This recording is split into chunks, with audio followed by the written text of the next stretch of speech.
মিরাজ আমার কাছে মনে হচ্ছে ঠিকই করছে, কারণ হচ্ছে সেক্ষেত্রে আগা যেহেতু পপিং ক্রিজটা ক্রস করে গেছে, সেই বলটা আবার পিক করতে গেছে, এটা কিন্তু সে আবার ক্রিকেটের রুলসের মধ্যে কাজ করে নাই।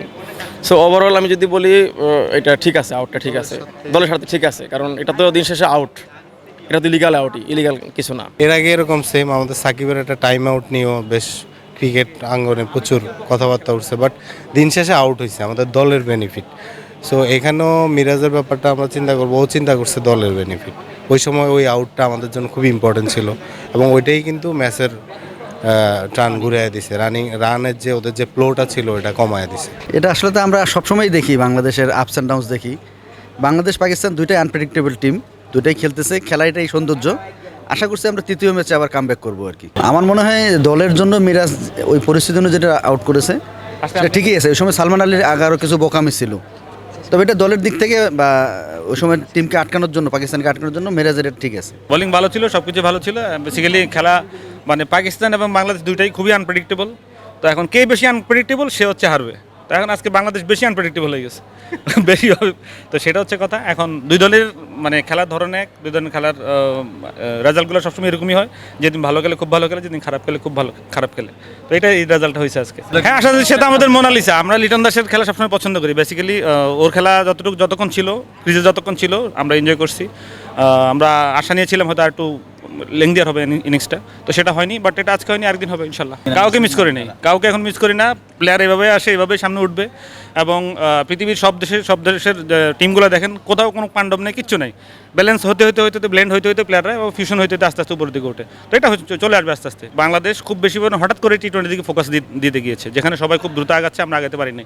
এখন সেই ধরেই নিয়েছে যে আমাদের একটা ব্যালেন্স অবস্থা, আমরা ওয়ানডেতে ছিলাম এবং সিনিয়র প্লেয়ার অনেকদিন ধরে সার্ভিস দিচ্ছিল। তো একসাথে অনেকগুলো প্লেয়ার শিফট হয়ে গেছে।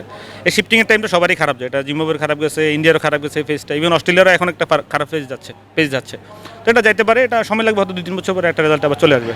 যখন এই ব্লেন্ডিংটা যখন ভালো হবে এবং ডিফারেন্ট টিম আসবে, টি-20 টিম আলাদা হবে, ওয়ানডে টিম আলাদা হবে, এটা একটা রেজাল্টে আসবে। একটু হতাশ, যেহেতু আমাদের প্রথম দিকে 3টা উইকেট পড়ে যাওয়ার পরে বৃষ্টি হয়েছে, বৃষ্টি হওয়াটা আরও আমাদের জন্য রিস্ক ছিল।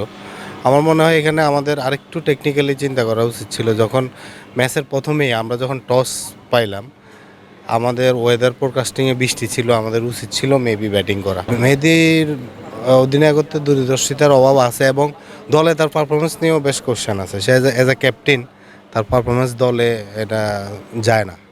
হ্যাঁ, এটা ক্যাপ্টেনের পারফরমেন্স এরকম হইতে পারে না। আজকে ব্যাটিংও সে যা করছে বা এটা, আর আমাদের ক্যাপ্টেন্সি, আমি যেহেতু আমার ফোরকাস্টিং আছে বৃষ্টি হবে, বৃষ্টি হইলেই ডাক লইছে, পরে ব্যাটিং যারা করে তারা লুজার হয়।